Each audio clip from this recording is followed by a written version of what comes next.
નમસ્કાર ખેડૂત મિત્રો, સ્વાગત છે બધા મિત્રોનો મારી યુટ્યુબ ચેનલમાં. હું છું આપનો મિત્ર ભાવિ વઘાસિયા.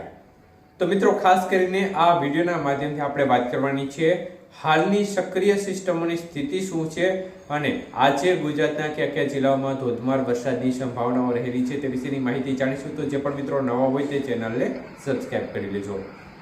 તો મિત્રો, ખાસ કરીને હાલની સક્રિય સિસ્ટમોની સ્થિતિ જોવા જઈએ તો જે ગઈકાલે સિસ્ટમ રાજસ્થાન અને તેને લાગુ ઉત્તર ગુજરાતના ભાગો નજીક હતી તે સિસ્ટમ ક્રમશઃ થોડી આગળ પશ્ચિમ દિશા તરફ વધી અને હવે સિસ્ટમ છે તે કચ્છ અને તેને લાગુ જે ભાગો છે તે વિસ્તારોમાં જોવા મળી રહી છે.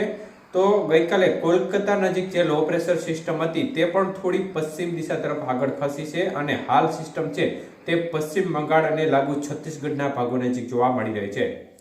તો મિત્રો, ઓફશોર ટ્રફ પણ દક્ષિણ ગુજરાતથી કેરાલા સુધી સક્રિય જોવા મળી રહ્યો છે, જેને પરિણામે દક્ષિણ ગુજરાતને પણ છૂટોછવાયો વરસાદનો સારો એવો લાભ મળી રહ્યો છે. તો મિત્રો, ખાસ કરીને ચોમાસુ ધરી છે તે રાજસ્થાનના શ્રી ગંગાનગરથી પસાર થઈ રહી છે, ત્યારબાદ રોહતક, અલીગઢ, વારાણસી અને ત્યારબાદ જે લો પ્રેશર સિસ્ટમનું સેન્ટર છે ત્યાંથી પસાર થઈને બંગાળની ખાડીના ભાગો સુધી જઈ રહી છે. તો આ થઈ સક્રિય સિસ્ટમની સ્થિતિ. તો મિત્રો, ગઈકાલે આપણે કહ્યું હતું તેમ વરસાદની ગતિવિધિમાં વધારો થયો હતો, જેમાં સમગ્ર કચ્છના મોટા ભાગના વિસ્તારો છે તેમજ પશ્ચિમ સૌરાષ્ટ્રના ભાગો છે, દક્ષિણ સૌરાષ્ટ્રના ભાગો છે તેમાં પણ સારો એવો વરસાદી માહોલ જોવા મળ્યો હતો. તો દક્ષિણ ગુજરાત, મધ્ય પૂર્વ ગુજરાત અને તેને લાગુ છે ઉત્તર ગુજરાતના ભાગો છે તેમાં પણ વરસાદની ગતિવિધિ સારી એવી જોવા મળી હતી. ત્યારે આજે વરસાદના વિસ્તારોમાં આંશિક રીતે ઘટાડો થશે. આપણે 2 દિવસ અગાઉની અપડેટમાં પણ કહ્યું હતું કે વધઘટ સાથે વરસાદની ગતિવિધિ જોવા મળશે. 1 તારીખે વરસાદની ગતિવિધિ ઘટશે, આવતીકાલથી ફરીથી વધશે. એટલે આજે વરસાદની ગતિવિધિમાં આંશિક ઘટાડો રહેશે. તો કચ્છના ભાગોમાં આજે વરસાદની ગતિવિધિ ઓછી રહેશે. પૂર્વ કચ્છના ભાગોમાં છૂટો છવાયો વરસાદ જોવા મળશે. બાકીના કચ્છના ભાગોમાં વરસાદનું જોર ઓછું રહેશે.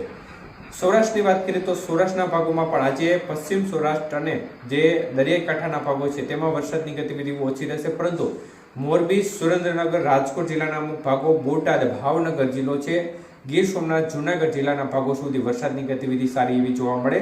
છૂટાછવાયા ભાગોમાં હળવો મધ્યમથી કોઈ સેન્ટર હોય જ્યાં ભારે વરસાદની સંભાવનાઓ રહેશે. દક્ષિણ ગુજરાતના ભાગોમાં પણ આવનારી 24 કલાકની ખાસ કરીને વધુ શક્યતાઓ ભરૂચ છે તેમજ તાપી, નર્મદા, સુરત આજુબાજુના વિસ્તારો છે તેમાં રહેશે.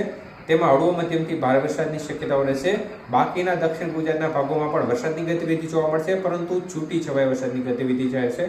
મધ્ય પૂર્વ ગુજરાતના ભાગોમાં આજે વરસાદનું જોર વધે તે પ્રકારની શક્યતાઓ છે. એમાં પણ ખાસ કરીને અમદાવાદ, આણંદ, ખેડા, નડિયાદ, વડોદરા, દાહોદ, ગોધરા, દાહોદ, પંચમહાલ, છોટાઉદેપુર, મહીસાગર સહિતના ભાગો છે. આ ભાગોમાં હળવો મધ્યમ વરસાદની સંભાવનાઓ રહેશે અને સીમિત ક્ષેત્રોમાં ભારે વરસાદ જોવા મળશે. ઉત્તર ગુજરાતના ભાગોમાં પણ જે મધ્ય પૂર્વ ગુજરાતને લાગુ છે ઉત્તર ગુજરાતના ભાગો છે, એટલે કે જે ખેડબ્રહ્મા છે, ઈડર છે, મહેસાણા, ઊંઝા, પાટણ આજુબાજુનો ભાગ છે તેમાં છૂટો છવાયો વરસાદી માહોલ જોવા મળી શકે છે.